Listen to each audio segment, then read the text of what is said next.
Hallo, ek is Abigail Kok, ek is vanaand toppresteerder, ek het vanaand op 'n manier toppresteerder kwintaal 5 op toppresteerder net oor die algemeen en iets gedoen met fisika toppresteerder gekry.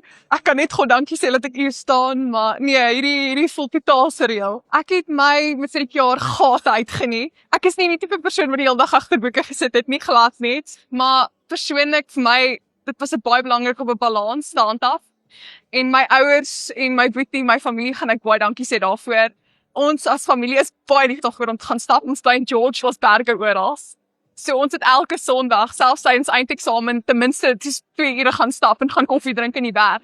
En dit was vir my 'n herinnering dat dit oukei gaan wees, dat lewe nie so erg is soos dit lyk in die middel van eksamens nie. En ek sê God dankie dat ek hier vandag staan. Baie dankie vir al my onnies. Hulle het my nog altyd geondersteun om buite die syllabus te dink, om te verstaan, om meer te gaan uitvind oor die werk. En ek sal so baie dankie sê vir hulle. Ek het geweldige ondersteuning gehad, nie net met die werk self nie. Ek het een juffrou en meneer, my hockeycoaches, juffrou Meyer en meneer Meyer. Hulle was altyd daar vir my in die moeilike tye. En ek het my rek juffrou en my Afrikaanse juffrou. Hulle klasse was nog altyd vir my 'n veilige plek.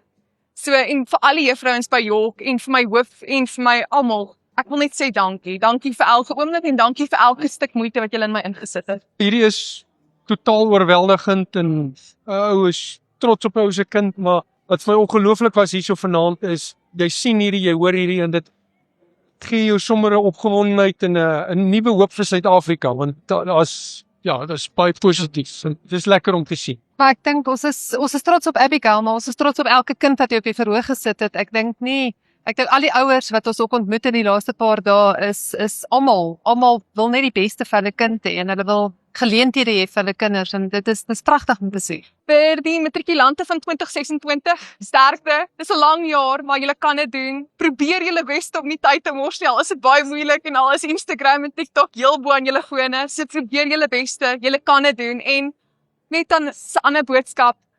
Onthou om dit te geniet. Dis julle laaste kans om skool te wees, om 'n kind te wees, om langs die velde te staan, om te lag, om te alles. Geniet elke oomblik.